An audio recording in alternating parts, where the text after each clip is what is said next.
Vejamos versículos 5 a 10, diz assim: Porque Salomão andou em seguimento de Astarote, deusa dos Sidônios, e em seguimento de Milcom, a abominação dos amonitas. Assim fez Salomão o que parecia mal aos olhos do Senhor, e não perseverou em seguir ao Senhor como Davi seu pai. E edificou Salomão um alto a Camós, um dos deuses, a abominação dos moabitas, sobre o monte que está diante de Jerusalém, e a Moloque, outro deus, a abominação dos filhos de Amon. Assim fez para com todas as suas mulheres estranhas, as quais queimavam incenso e sacrificavam aos seus deuses, pelo que o Senhor se indignou contra Salomão, porquanto desviara o seu coração do Senhor Deus de Israel, o qual 2 vezes lhe aparecera. E acerca desta matéria ele tinha dado ordem que não andasse em seguimento de outros deuses, porém não guardou o que o Senhor lhe ordenara. Idolatria. Sim, ele passou a adorar ídolos, literalmente, imagens de escultura. Mas é claro, podemos aplicar também a idolatria a outras coisas. Falsa religião. Ele passou a seguir falsos deuses, falsa religião. E infelizmente, até no meio evangélico, há um falso evangelho. Um evangelho que é centrado no homem, centrado em obras, não há arrependimento, não há santidade devida, não há novidade devida, nova criatura. Existe um mundanismo patente através do materialismo, vaidade, sensualismo que permeia muitos na igreja evangélica.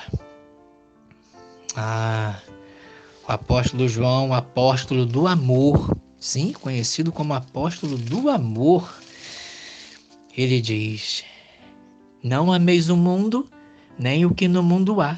Se alguém ama o mundo, o amor do Pai não está nele. Porque tudo o que existe no mundo, a cobiça da carne, a cobiça dos olhos e a soberba da vida, não é do Pai, mas do mundo.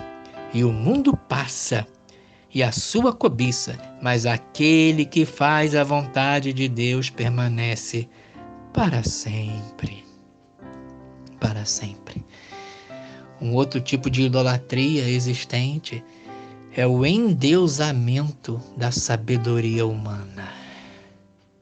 Paulo enfrentou muitos problemas na época nas igrejas por causa da filosofia, a sabedoria humana, que queria se sobrepor, colocar-se acima da sabedoria de Deus. O problema não é o conhecimento humano em si.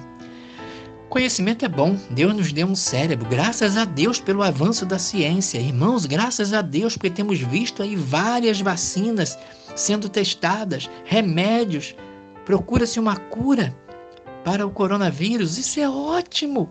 O problema é quando o homem quer ser autônomo. O velho e atualíssimo erro de Adão. Sede de conhecimento, a parte de Deus, separado de Deus, ser igual a Deus. Adão não temeu, não temer a Deus, esse é o problema. Não crer em Deus, não temer a Deus, é o problema da humanidade. E consequências terríveis até hoje, desde o pecado de Adão. E assim foi com Salomão também. O problema é querer ser independente do autor da criação.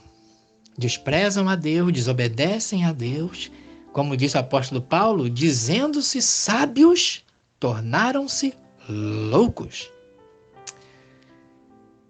E é triste ver que também, no meio evangélico, quantos têm deixado o temor de Deus e se inclinado à sabedoria humana. A Bíblia não é suficiente para nos ensinar a viver.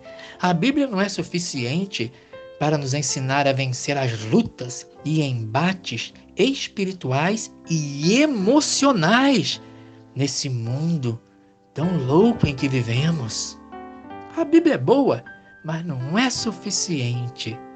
E aí buscamos homens que não temem a Deus, não conhecem a Deus, ou que seguem ensinamentos não baseados na palavra de Deus para nos orientarem a viver.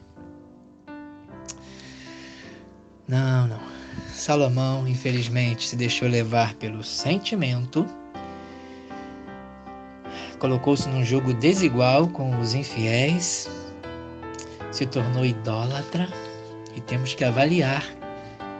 Temos sido levados por sentimentos em qualquer área de nossa vida? Temos nos colocado em jogo desigual, sendo companheiros íntimos com infiéis, participando de seus pecados, como diz o Salmo 1, né? Não anda, bem-aventurado o varão que não anda segundo o conselho, o pensamento, a sabedoria dos ímpios. Não se detém, não para no caminho dos pecadores, nem se assenta na roda dos escarnecedores. Temos sido idólatras de alguma maneira? Lembrando que idolatria é colocar algo no centro, que não seja Deus, que não seja o Senhor Jesus Cristo. Qual é o centro de nossa vida? Deus, o Senhor Jesus Cristo? Ele deve ser o primeiro. Como diz aquele cântico, que sejas meu universo. Lindo aquele cântico, que sejas meu universo, meu tudo. Sim, assim deve ser.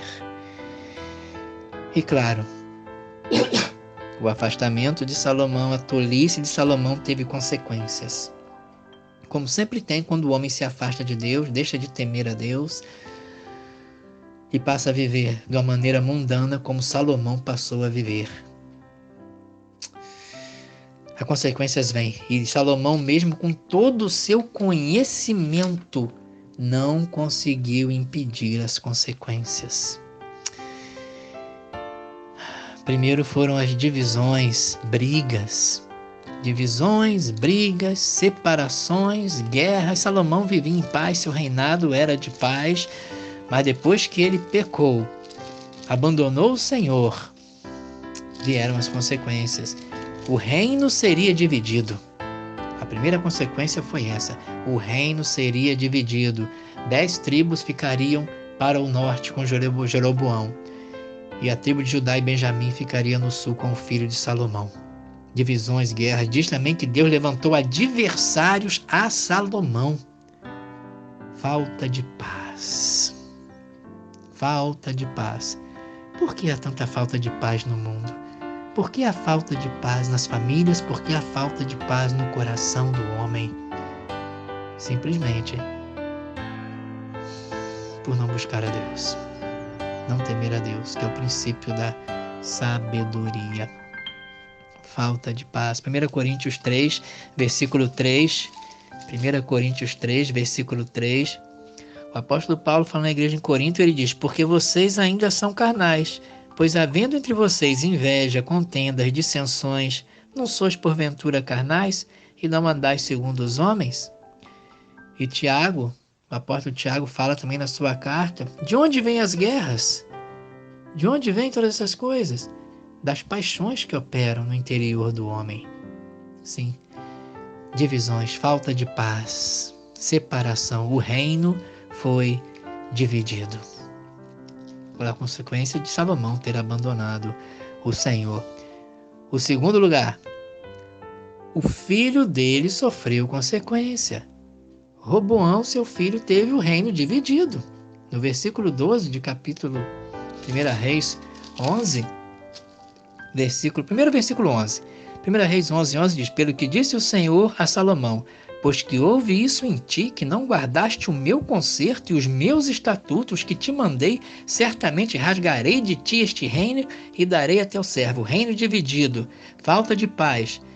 Levantou também adversários a Salomão. No resto do capítulo 11 fala que Deus levantou adversários contra Salomão.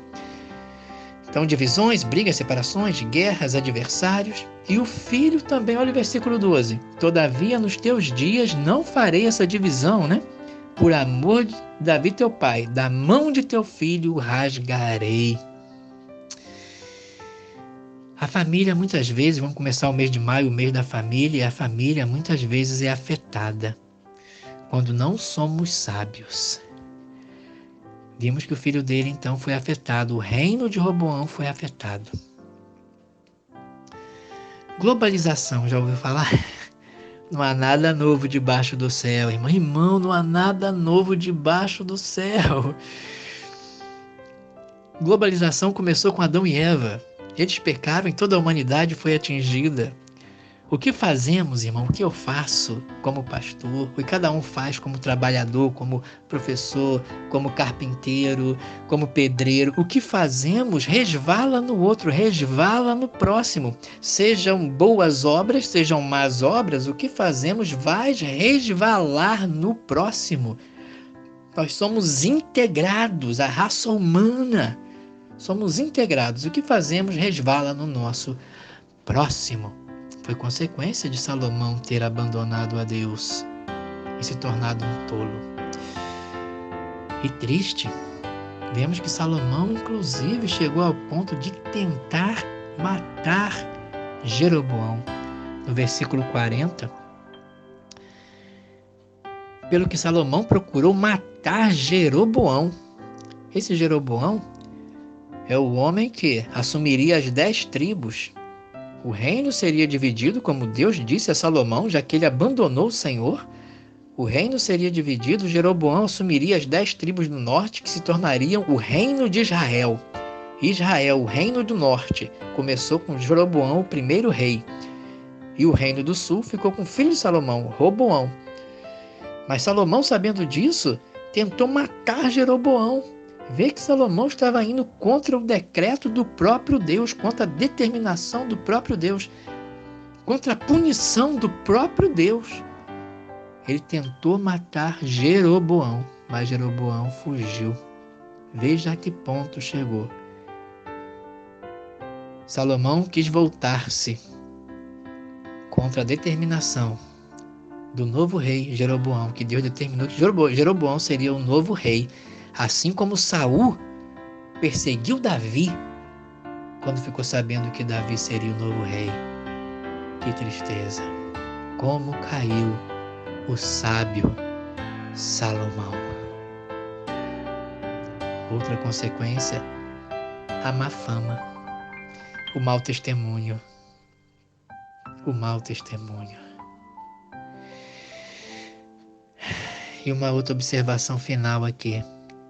A Escritura não diz, não fala que Salomão tenha se arrependido dos seus pecados. Não sabemos, é uma coisa que deixamos com Deus. A Escritura se cala. E onde a Escritura se cala, nós também nos calamos. É o certo a ser feito. Mas é uma coisa a se pensar, né?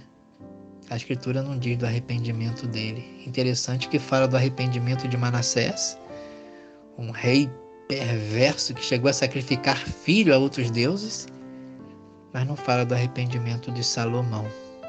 Não quer dizer que ele não tenha se arrependido, mas devemos parar aqui.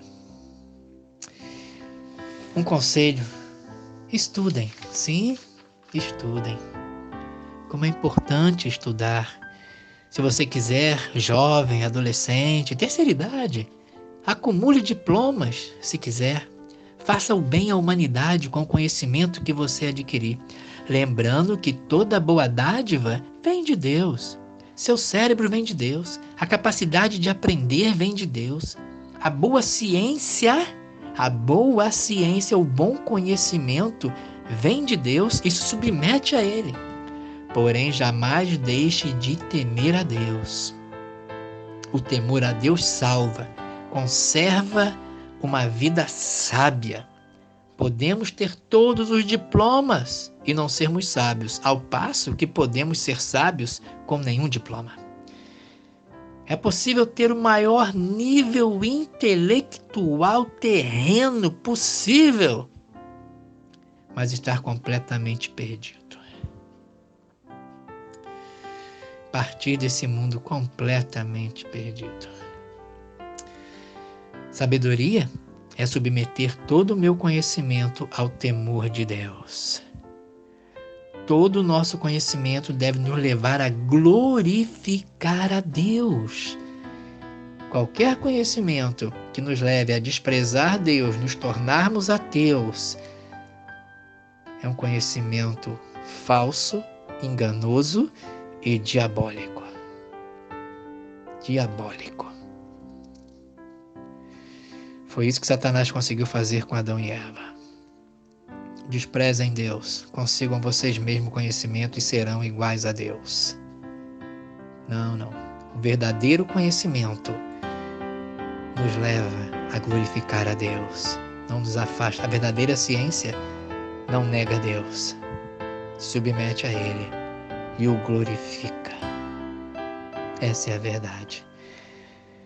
Qual o maior conhecimento que devemos ter? Conhecer a nós mesmos? Alguns ensinam, não, a principal coisa é você conhecer a si mesmo. Se o ser humano conhecer a si mesmo, todos os problemas serão resolvidos, mas não serão mesmo. Não serão mesmo. Não é conhecer a nós mesmos, voltar para dentro de si. O homem tem o bem dentro dele, a bondade está dentro do homem. É só o homem conhecer-se a si mesmo e a humanidade mudará. Negativo. A Bíblia diz que o homem não é bom. Só Deus é bom. Só Deus é bom. Nenhum homem é bom. Não. O homem é escravo do pecado. O maior conhecimento, será que é conhecer... O que mais precisamos conhecer no mundo? Todas as bibliotecas do planeta? Não. O que diz a Escritura? Conheçamos e prossigamos em conhecer o Senhor. E o que disse Jesus Cristo, o sábio dos sábios, aquele que sobrepujou Salomão infinitamente, porque ele é Deus o Filho, o sábio dos sábios. Quer sabedoria? O que diz o sábio dos sábios? Aquele que tem a perfeita sabedoria. O Senhor Jesus Cristo, a sabedoria encarnada. O que ele diz? E a vida eterna é esta. E a vida. Está falando de vida. Quer saber viver? Como viver? Como vencer as lutas, as batalhas, os embates emocionais da vida? E a vida eterna, e mais eternamente. E a vida eterna é esta, que te conheçam a ti só, por único Deus verdadeiro, e a Jesus Cristo a quem enviaste. O apóstolo Paulo, escrevendo aos Colossenses capítulo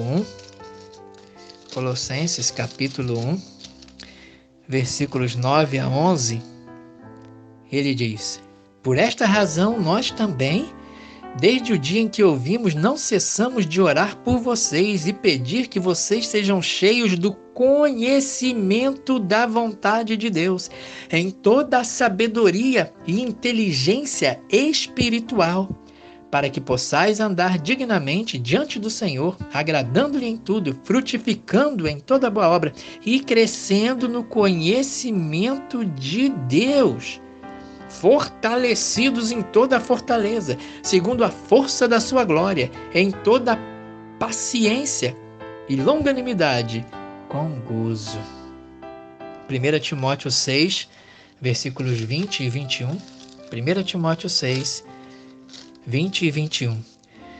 Ó Timóteo, guarda o depósito que te foi confiado, tendo horror aos clamores vãos e profanos e às oposições da falsamente chamada ciência, ou do falsamente chamado conhecimento, que era a filosofia na época, o gnosticismo principalmente.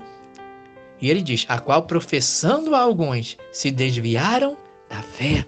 Cuidado com o conhecimento que te desvie da fé. conhecimento que Adão e Eva quiseram, desviaram de Deus e trouxeram toda a maldição sobre a terra. Foram tolos. Salomão foi tolo. Não. Salomão era sábio enquanto ele temia a Deus. E não por todo o conhecimento que ele tinha. O que fazia ele sábio era temer a Deus. Mas ele foi tolo ao abandonar o Senhor, mesmo tendo permanecido um gigante intelectual. Salomão continuou um gigante intelectual, mas tolo. Que possamos aprender, ficarmos atentos, alertas, aprendermos com a queda do sábio, aquele de quem Deus disse: antes dele nem depois, nenhum sábio como ele. Mas no final da vida ele caiu, não foi sábio. Que possamos permanecer firmes, olhando para o exemplo dele e continuarmos buscando ao Senhor por sabedoria, próximos do Senhor, juntos do Senhor, orando e lendo a palavra de Deus. Sim, fonte de sabedoria, fonte de sabedoria. Deus abençoe cada um de vocês. E como precisamos de sabedoria nos momentos que temos vivido, e a sabedoria perfeita vem de Deus, o nosso Senhor.